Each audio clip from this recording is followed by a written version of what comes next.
नमस्ते। प्रभु के उपदेश चैनल की इस अत्यंत गूढ़, ज्ञानमयी और आत्म साक्षात्कार की यात्रा में आप सभी का हृदय से स्वागत है।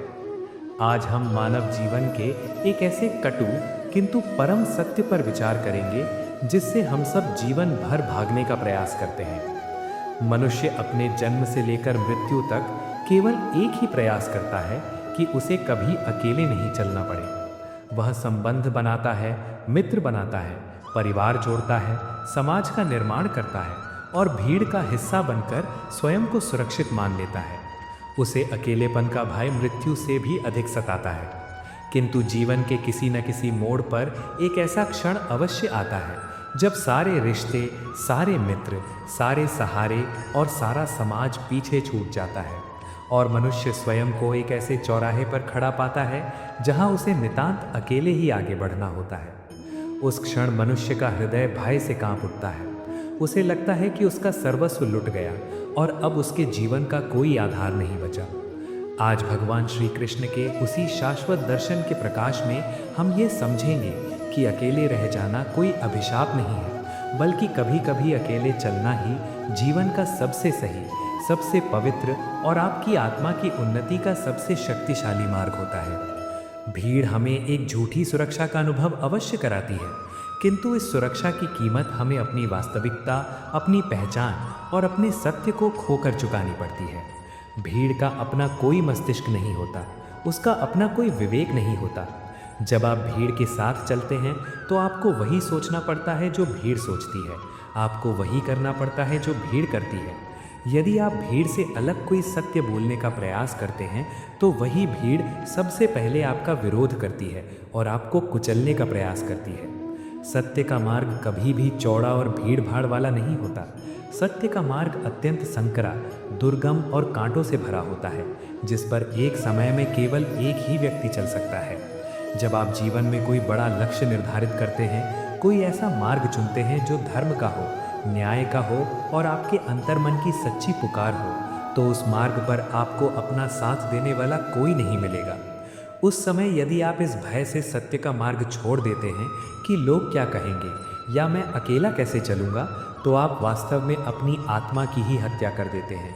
अकेले चलने का साहस ही वह प्रथम सीढ़ी है जो मनुष्य को साधारण से असाधारण बनाती है। अकेलापन और एकांत, इन दोनों के बीच एक बहुत बड़ा और अत्यंत सूक्ष्म अंतर है जिसे समझे बिना हम जीवन भर दुखी रहते हैं।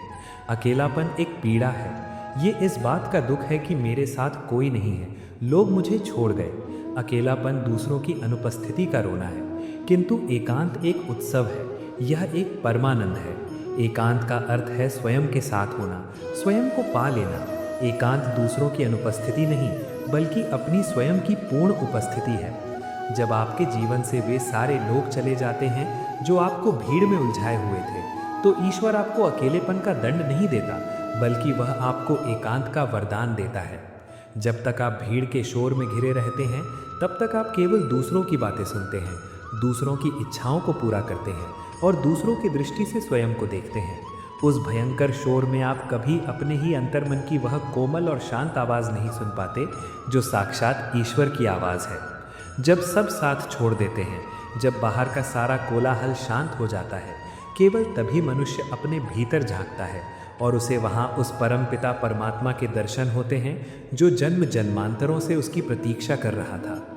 प्रकृति के महान रहस्यों की ओर दृष्टि डालिए। एक गरुड़ जो आकाश की अनंत ऊंचाइयों को छूता है, वो कभी कबूतरों या छोटे पक्षियों के झुंड में उड़ान नहीं भरता, वह नितांत अकेला उड़ता है। झुंड में चलने वाले जीव कभी भी आकाश के सम्राट नहीं बन सकते। यदि गरुड़ ये सोचे कि उसे अकेले उड़ने में भय लगता है और वो झुंड में शामिल हो जाए, तो वो कभी अपनी उस असीम शक्ति और अपनी उस महान ऊंचाई को नहीं जान पाएगा जिसके लिए ईश्वर ने उसका निर्माण किया है। आपका जीवन भी उसी गरुड़ के समान है। जब समाज, मित्र या आपके अपने आप का साथ छोड़ते हैं, तो वे वास्तव में आपको उस झुंड से बाहर निकाल रहे होते हैं ताकि आप अपने पंखों की वास्तविक शक्ति को पहचान सकें। जब तक आपके पास सहारे होते हैं, आप कभी अपनी पूरी क्षमता का उपयोग नहीं करते। आप हमेशा किसी न किसी बैसाखी पर निर्भर रहते हैं। आपकी सफलता, आपकी खुशी और आपकी शांति दूसरों के व्यवहार पर निर्भर करती है। ईश्वर जानता है कि यह निर्भरता आपको भीतर से अत्यंत दुर्बल बना रही है, इसलिए अत्यंत करुणावश वह आपकी वे सारी बैसाखियां छीन लेता है। आप गिरते हैं, आपको चोट लगती है, आप पीड़ा से विलाप करते हैं, किंतु अंततः आप अपने ही पैरों पर मजबूती से खड़ा होना सीख जाते हैं। अकेले चलने की यह पीड़ा ही आपको इस संसार का सबसे निडर और अजेय योद्धा बनाती है। महाभारत के उस महाविनाशकारी युद्ध से पूर्व की एक अत्यंत महत्वपूर्ण घटना का स्मरण कीजिए। जब भगवान श्री कृष्ण शांति दूत बनकर हस्तिनापुर गए और उन्होंने दुर्योधन से केवल 5 गांव मांगे, तो दुर्योधन ने सुई की नोक के बराबर भी भूमि देने से इनकार कर दिया। उस समय पांडव वनवास और अज्ञातवास की पीड़ा सहकर आए थे। उनके पास न तो कोई बड़ी सेना थी, न राजकोष था, और न ही कोई बड़ा साम्राज्य जो उनका साथ दे। वे एक प्रकार से नितांत अकेले थे। दूसरी ओर कौरवों के पास भारतवर्ष की सबसे विशाल सेना थी। भीष्म, द्रोण, कर्ण और कृपाचार्य जैसे अजेय महारथी थे। यदि पांडव उस समय ये सोचते कि हम तो अकेले हैं, हमारा साथ देने वाला कोई नहीं है, इतने बड़े साम्राज्य से हम कैसे लड़ेंगे, तो धर्म की स्थापना कभी नहीं हो पाती। किंतु पांडवों ने अकेले चलने का वह दुर्गम मार्ग चुना, क्योंकि वह सत्य का मार्ग था।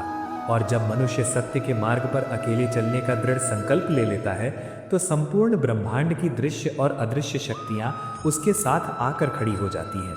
पांडवों के उस अकेलेपन को पूर्ण करने के लिए साक्षात त्रिलोकीनाथ भगवान श्री कृष्ण उनके सारथी बन गए। जहाँ सत्य है वहाँ ईश्वर है, और जिसके साथ ईश्वर है वह इस ब्रह्मांड में कभी अकेला नहीं हो सकता। अकेले चलने का मार्ग वास्तव में एक प्रकार की आध्यात्मिक शल्य चिकित्सा है। हमारे भीतर कई प्रकार के विकार, झूठे अहंकार, स्वार्थ और मोह के ऐसे विषैले फोड़े बन जाते हैं जिन्हें हम स्वयं नहीं देख पाते। जब हम अकेले होते हैं, जब हमारी प्रशंसा करने वाला कोई नहीं होता, जब हमारे अहंकार को पुष्ट करने वाला कोई नहीं होता, तब हमें अपने ही उन विकारों का साक्षात दर्शन होता है। एकांत में मनुष्य किसी दूसरे से झूठ नहीं बोल सकता, उसे स्वयं अपने सत्य का सामना करना ही पड़ता है। यह सामना अत्यंत पीड़ादायक होता है। मनुष्य अपने ही अंधकार से घबराकर पुनः किसी नई भीड़, किसी नए रिश्ते या किसी नए व्यसन की ओर भागना चाहता है। किंतु जो ज्ञानी मनुष्य उस अंधकार में भी डटा रहता है, जो उस एकांत की पीड़ा को सह लेता है, वह कुंदन बनकर निखरता है। अकेले रहने की वह भट्टी उसके भीतर के सारे मैल, सारे झूठे मुखौटे और सारे अज्ञान को जलाकर भस्म कर देती है। अक्सर जब हम सही मार्ग पर चलते हैं, तो सबसे पहले हमारे अपने ही हमारा विरोध करते हैं। जो लोग आपसे प्रेम करने का दावा करते हैं, वे भी कई बार आपकी आध्यात्मिक और वैचारिक ऊंचाई को नहीं समझ पाते। वे आपको अपनी ही सीमित सोच और अपनी ही संकुचित दुनिया में बांध कर रखना चाहते हैं। जब आप उनकी सीमाओं को तोड़कर सत्य की ओर, ईश्वर की ओर या किसी महान लक्ष्य की ओर बढ़ते हैं, तो वे आहत हो जाते हैं। वे आपको घमंडी, स्वार्थी या पागल कहने लगते हैं। उस समय मनुष्य का हृदय बहुत टूटता है। उसे लगता है कि क्या मैं वास्तव में गलत हूँ? क्या मुझे सबके साथ ही चलना चाहिए? इस मानसिक द्वंद्व के समय यह स्मरण रखिए कि इस संसार में जितने भी महान परिवर्तन हुए हैं, जितने भी नए विचार आए हैं, उनका आरंभ में हमेशा भयंकर विरोध हुआ है। संसार हर उस व्यक्ति को पागल ही कहता है जो उसकी भेड़ चाल में चलने से इनकार कर देता है।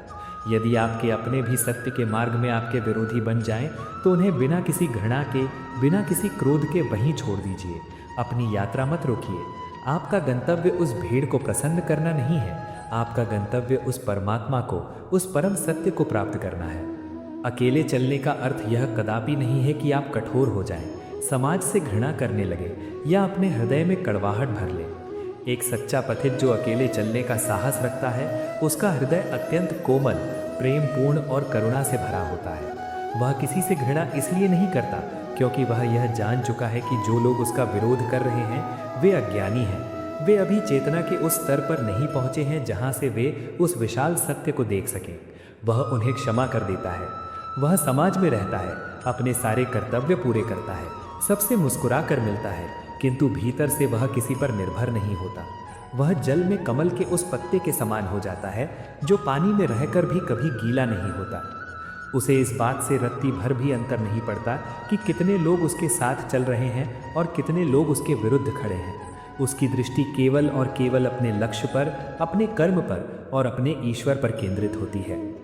जब आप यह स्वीकार कर लेते हैं कि आपकी यह जीवन यात्रा मूल रूप से एक एकांत यात्रा है, तो आपके भीतर से दूसरों से अपेक्षाएं रखने का वह भारी बोझ सदा के लिए समाप्त हो जाता है।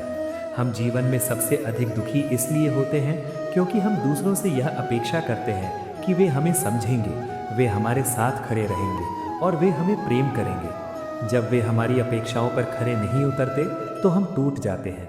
अकेले चलने का दर्शन हमें इस मोह जाल से पूर्ण रूप से मुक्त कर देता है। जब आप स्वयं से यह कह देते हैं कि मुझे किसी से कुछ नहीं चाहिए, मेरा मार्ग मेरा अपना है और मुझे इसे स्वयं ही तय करना है, तो आप एक असीम स्वतंत्रता का अनुभव करते हैं। आप फिर लोगों को बदलने का प्रयास नहीं करते, आप उनसे कोई मांग नहीं करते। आप जो कुछ भी करते हैं वह अपने आनंद और अपने स्वधर्म के लिए करते हैं। यह पूर्ण अनासक्ति ही मनुष्य की सबसे बड़ी विजय है। क्या आप ये जानने के लिए तैयार हैं कि इस अकेलेपन की भट्टी में तप कर जब मनुष्य बाहर निकलता है तो उसके भीतर वो कौन सी ईश्वरीय शक्ति जागृत होती है जो उसे मृत्यु के भय से भी मुक्त कर देती है? इस अकेले मार्ग के वे कौन से गहरे और गुप्त रहस्य हैं जो केवल उसी के सामने खुलते हैं जो इस मार्ग पर बिना रुके चलता रहता है? इस पर हम अपनी चर्चा के अगले भाग में और भी अधिक गहराई से विचार करेंगे। मनुष्य के अंतर मन का सबसे गहरा और सबसे भयानक रोग ये है कि वो स्वयं से ही भयभीत रहता है। जब हम अकेले होते हैं तो हमारे पास भागने का कोई मार्ग नहीं होता। हमारे पास स्वयं को व्यस्त रखने के लिए ना तो कोई वार्तालाप होता है और न ही कोई बाहरी आकर्षण। उस नितांत एकांत में हमारे सामने केवल और केवल हमारा अपना सत्य खड़ा होता है। अज्ञानी मनुष्य इस सत्य का सामना करने से घबराता है। वो अपने ही विचारों के शोर से डरता है। उसे लगता है कि यदि वो अकेला रह गया तो उसका ये मन उसे पागल कर देगा। इसलिए वो हमेशा किसी न किसी भीड़ का, किसी न किसी व्यसन का सहारा ढूंढता है ताकि वो स्वयं से बच सके। किंतु जो मनुष्य सत्य का अन्वेषक है, जो ईश्वर का सच्चा साधक है, वो इस अकेलेपन से भागता नहीं है। वो इस एकांत को एक दर्पण की भांति उपयोग करता है। जब आप अकेले चलते हैं तो ये मार्ग आपके भीतर के सारे आवरणों को, सारे मुखौटों को एक एक करके छील देता है। समाज में रहते हुए हम जो झूठी मुस्कान और झूठा शिष्टाचार ओढ़ कर रखते हैं, अकेले में वो सब टूट कर गिर जाता है। तब आप अपने वास्तविक और नग्न स्वरूप से परिचित होते हैं। ये परिचय आरंभ में अत्यंत पीड़ादायक होता है क्योंकि इसमें आपको अपनी दुर्बलताएं, अपने विकार और अपना अहंकार स्पष्ट दिखाई देता है। किंतु यही वो अग्नि है जिसमें जलकर आपकी आत्मा का शुद्धिकरण होता है। संसार का सबसे बड़ा भ्रम यह है कि कोई दूसरा व्यक्ति आकर हमारे दुखों को दूर कर देगा या हमारे जीवन को पूर्ण कर देगा। हम जीवन भर इसी प्रतीक्षा में बैठे रहते हैं कि कोई आदर्श जीवन साथी, कोई सच्चा मित्र या कोई महान गुरु हमारे जीवन में आएगा और हमारा हाथ पकड़कर हमें प्रकाश की ओर ले जाएगा। ये निर्भरता मनुष्य को भीतर से पंगु बना देती है। अकेले चलने का मार्ग इस भ्रम को जड़ से उखाड़ फेंकता है। जब आप इस मार्ग पर कदम रखते हैं तो आपको ये कठोर सत्य स्वीकार करना पड़ता है कि आपके जन्म से लेकर मृत्यु तक की इस यात्रा में आपके अतिरिक्त आपका कोई और वास्तविक साथी है ही नहीं। जो लोग बीच में मिलते हैं वे केवल सहयात्री हैं, जिनकी अपनी अलग मंजिल है और अपना अलग समय है।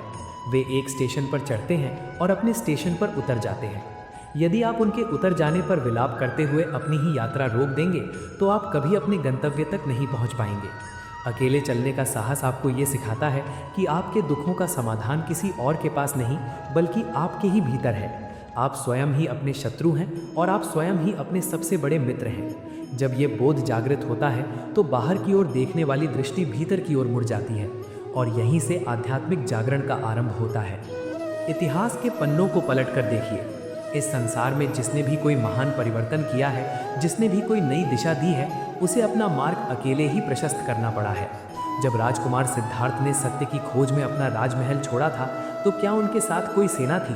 क्या उनका परिवार उनके साथ चला था? नहीं।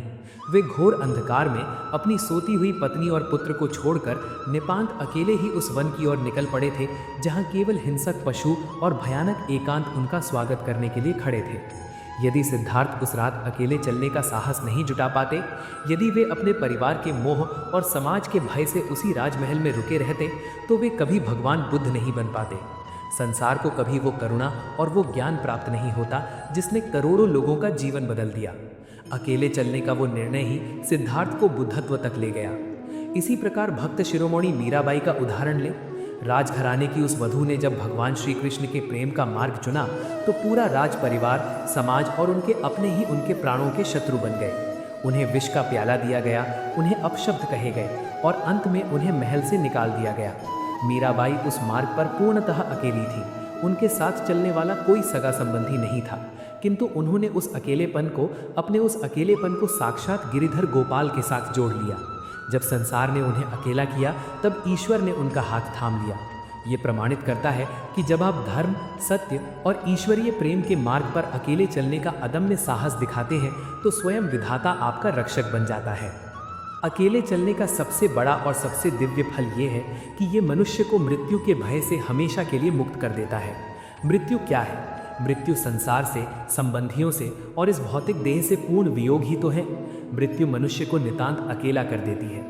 जो व्यक्ति जीवन भर भीड़ के सहारे जिया है, जिसने कभी एकांत का अनुभव नहीं किया, वो मृत्यु के नाम से ही कांप उठता है। उसे लगता है कि वो अकेले कैसे जाएगा। किंतु जो मनुष्य जीते जी अकेले चलने की कला सीख लेता है, जो अपने एकांत में उस परम शांति का अनुभव कर लेता है, उसके लिए मृत्यु का भय पूर्णतः समाप्त हो जाता है। वो जान लेता है कि अकेला होना कोई शून्य या अंधकार नहीं है, बल्कि अकेला होना पूर्णता है। वो समझ जाता है कि जब ये भौतिक शरीर और संसार पीछे छूट जाएगा, तब भी वो चेतना के रूप में एक स्वतंत्र आत्मा के रूप में विद्यमान रहेगा। अकेले चलने का अभ्यास मृत्यु से पूर्व ही मृत्यु को जीत लेने का एक रहस्यमयी विज्ञान है। जब आपके भीतर से ये भय निकल जाता है कि लोग मुझे छोड़ देंगे या मैं अकेला रह जाऊंगा, तो आप इस संसार के सबसे स्वतंत्र, सबसे निडर और सबसे शक्तिशाली प्राणी बन जाते हैं। फिर संसार का कोई भी प्रलोभन आपको खरीद नहीं सकता और कोई भी भय आपको झुका नहीं सकता। ये मार्ग आपको ये भी सिखाता है कि आप असीम और अनंत हैं। जब तक हम समाज के सांचे में बंधे रहते हैं, हम अपनी शक्तियों को सीमित मान लेते हैं। हम वही करते हैं जो समाज हमसे करवाना चाहता है। हम अपनी बुद्धि को दूसरों के विचारों का दास बना लेते हैं। किंतु जब आप अकेले चलते हैं तो आपके ऊपर किसी और का कोई वैचारिक दबाव नहीं होता। आपकी बुद्धि पूर्ण रूप से स्वतंत्र हो जाती है। आप प्रकृति के रहस्यों को अपनी स्वयं की दृष्टि से देखना आरंभ करते हैं। आपका अंतर्ज्ञान जागृत होता है। अंतर्ज्ञान वो ईश्वरीय ध्वनि है जो हर मनुष्य के भीतर गूंजती है, किंतु भीड़ के कोलाहल में वो दब जाती है। अकेलेपन के उस परम सन्नाटे में वो ध्वनि अत्यंत स्पष्ट रूप से सुनाई देने लगती है। ये ध्वनि आपको बताती है कि आप केवल ये हाड़ मांस का पुतला नहीं है, आप उस असीम पर ब्रह्म का एक अत्यंत प्रज्वलित अंश है। इस ध्वनि को सुनने के पश्चात मनुष्य कभी भी मार्ग नहीं भटकता। उसे बाहर के किसी गुरु या मार्गदर्शक की आवश्यकता नहीं रहती, क्योंकि उसका अपना ही अंतर्मन उसका सबसे बड़ा गुरु बन जाता है। बहुत बार ऐसा होता है कि हम दूसरों को प्रसन्न करने के लिए अपनी अंतरात्मा की आवाज़ का गला घोंट देते हैं। हम उन कार्यों को करते हैं जिनसे हमें भीतर ही भीतर घृणा होती है, केवल इसलिए ताकि समाज हमें अपना माने, परिवार हमसे रूठे नहीं। ये अपनी ही आत्मा के साथ किया गया सबसे बड़ा छल है। अकेले चलने का मार्ग इस छल से मुक्ति दिलाता है। ये आपको अपनी शर्तों पर, अपने सत्य और अपने सिद्धांतों पर जीने की असीम शक्ति देता है। जब आप अपने सत्य पर अडिग रहते हैं तो आरंभ में लोग आपसे दूर अवश्य होते हैं, वे आपका तिरस्कार भी करते हैं। किंतु एक समय ऐसा आता है जब आपका वो सत्य इतनी तीव्रता से चमकता है कि वही लोग जो कभी आपका विरोध कर रहे थे, आपके उसी सत्य के समक्ष नतमस्तक हो जाते हैं। सत्य किसी के समर्थन का मोहताज नहीं होता। सूर्य को उदय होने के लिए किसी की अनुमति या समर्थन की आवश्यकता नहीं होती। वो अकेले ही उदय होता है और अपने प्रकाश से संपूर्ण ब्रह्मांड के अंधकार को नष्ट कर देता है। यदि आपके भीतर सत्य का वो सूर्य जागृत हो रहा है तो अकेले उदित होने से मत घबराइए। आपका वो अकेला प्रकाश ही एक दिन लाखों लोगों का मार्गदर्शन करेगा। अतः यदि आज आपके जीवन में ऐसा समय आ गया है जहां आपको लगता है कि आप नितांत अकेले पड़ गए हैं, आपके मित्र, आपके परिवार और आपके अपने आप से दूर हो गए हैं, तो विलाप मत कीजिए। इसे अपना दुर्भाग्य मत मानिए।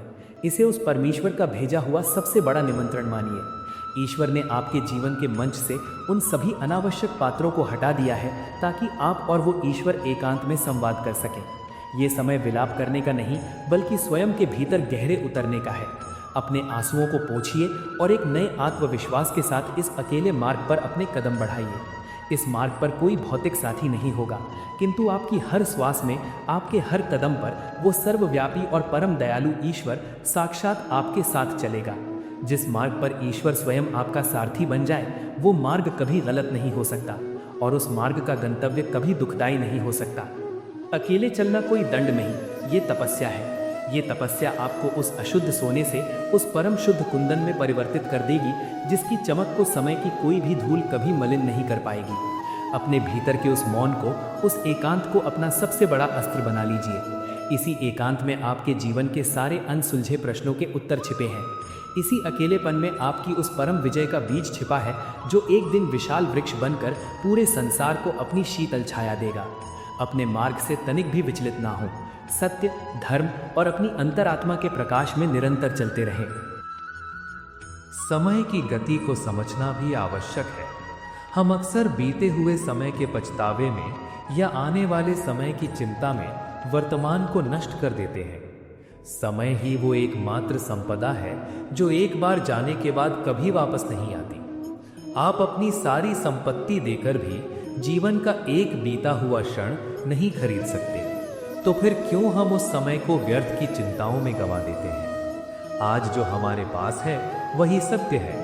यदि हमने आज को सही ढंग से जी लिया तो भविष्य अपने आप संवर जाएगा। जीवन कोई मंजिल नहीं बल्कि एक यात्रा है, और इस यात्रा के हर मोड़ का आनंद लेना ही बुद्धिमत्ता है। मृत्यु के भय के बारे में भी विचार करना चाहिए।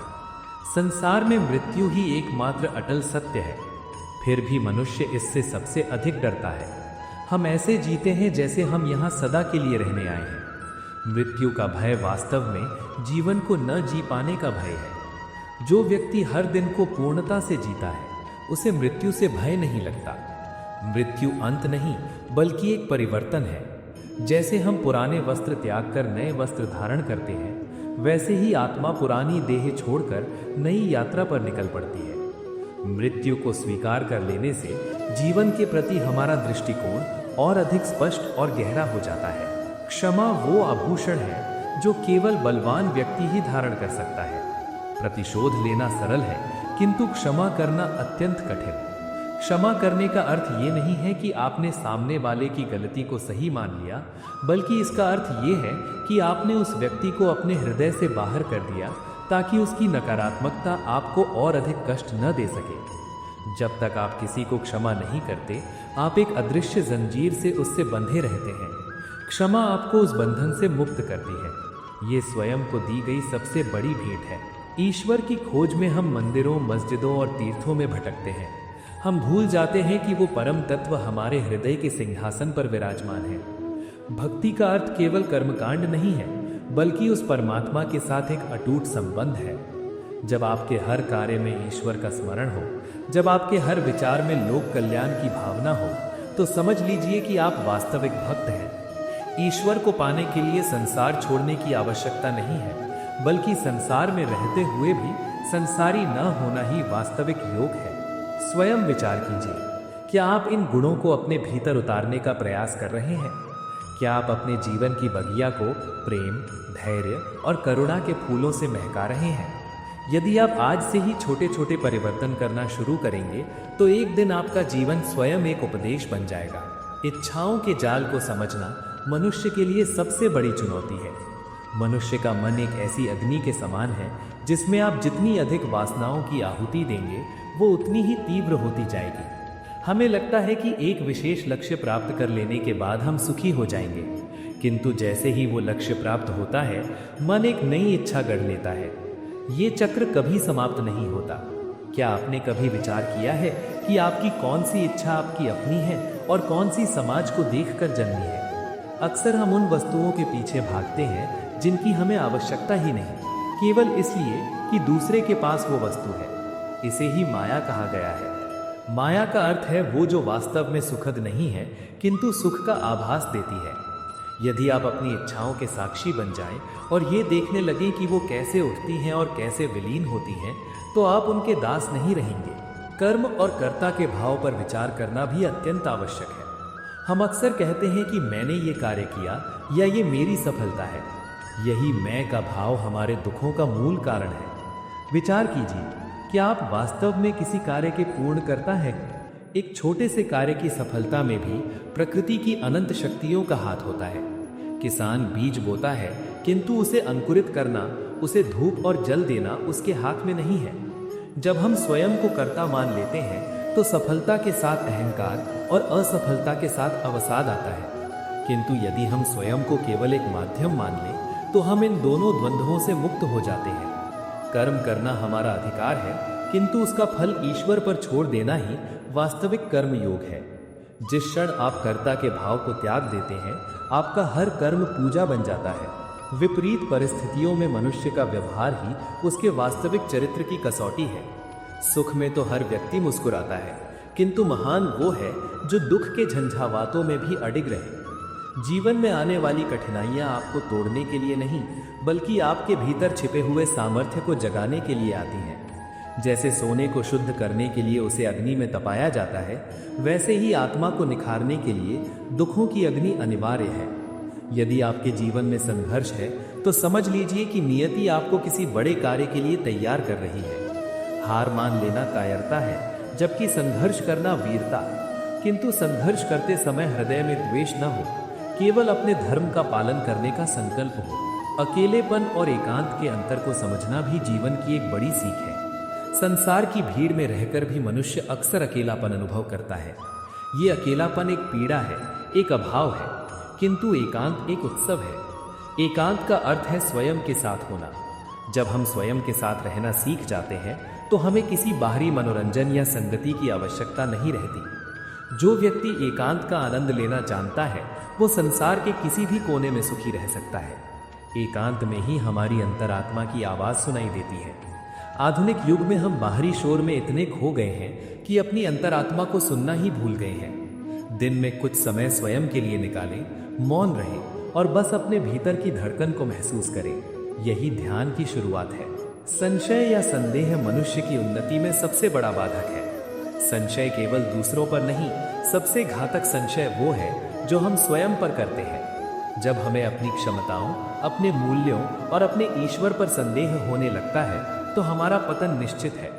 संशयग्रस्त मन कभी स्थिर नहीं रह सकता। वो उस नाव के समान है जो लहरों के साथ इधर उधर डोलती रहती है। विश्वास वो लंगर है जो हमें थामे रखता है। विश्वास का अर्थ ये नहीं है कि आप प्रश्न ना करें, बल्कि इसका अर्थ ये है कि सत्य को जानने के बाद उस पर अडिग रहें। अपने भीतर के संशय को ज्ञान के प्रकाश से नष्ट कीजिए।